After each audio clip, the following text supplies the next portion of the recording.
Good morning. It's Friday morning, May 8th, 2026, and it's time for your morning walk with me, Sophronia. I am on the campus of Alma College in Alma, Michigan, and the campus is a little quieter than usual. There's a spring term going on, but the commencement for Alma happened last month. I know that there are commencements happening all this weekend at colleges everywhere. And I am thinking about that. And I'm also thinking about this odd occurrence that came up for me, kind of like a memory. In my YouTube feed, for some reason, it decided to show me an old Siskel and Ebert episode. Do you remember those movie reviewers from Chicago? Well, this was interesting. This was their movie review of Saturday Night Fever when it came out.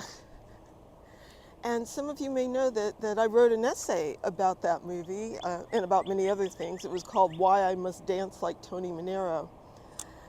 And I thought it was interesting that that movie should show up for me in this time of commencement, because the thing that struck me about that movie, and I didn't actually notice this until after watching it for many, many years, that this particular desire in the dancer Tony Manero, played by John Travolta, he says to Stephanie at one point in the movie, he says, you know, that he feels a certain way when he's dancing, right? There's a certain joy, a certain life.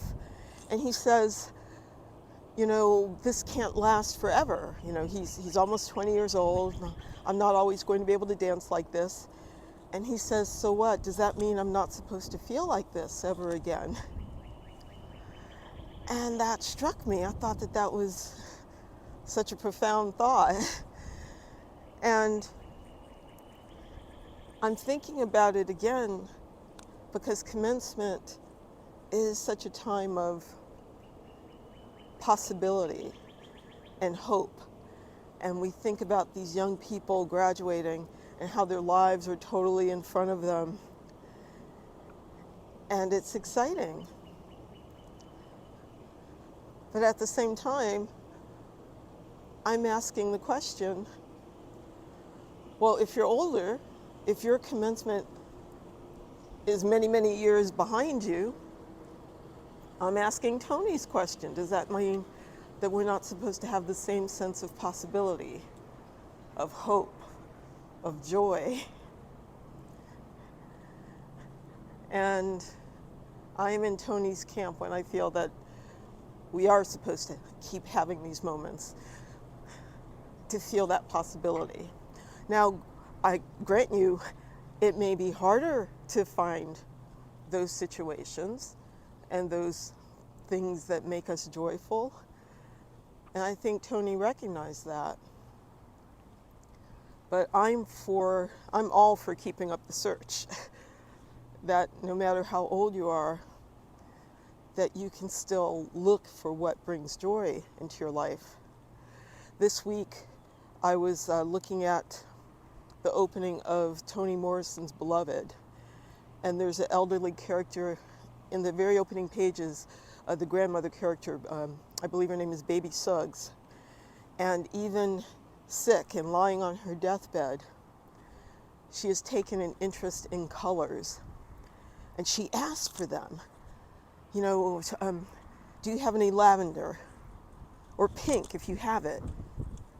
And Sethi and her daughter Denver bring her scraps of fabric. They bring her flowers. For the pink, they'll even stick out a tongue, right? Because this is the joy, even in the last moments of her life, that this woman sought out. I'm wondering if we can be that way. If no matter what stage of life we're in, if we can still think about the freshness and the sense of possibility from the very early moments of embarking on a new adventure. And it can be something big, but it can be simple, just like baby slugs looking for colors, but can you seek out a new joy, a new adventure, however big, however small, to keep this sense of freshness going? Because that's what life is, right? Life is energy, it's motion, things happening.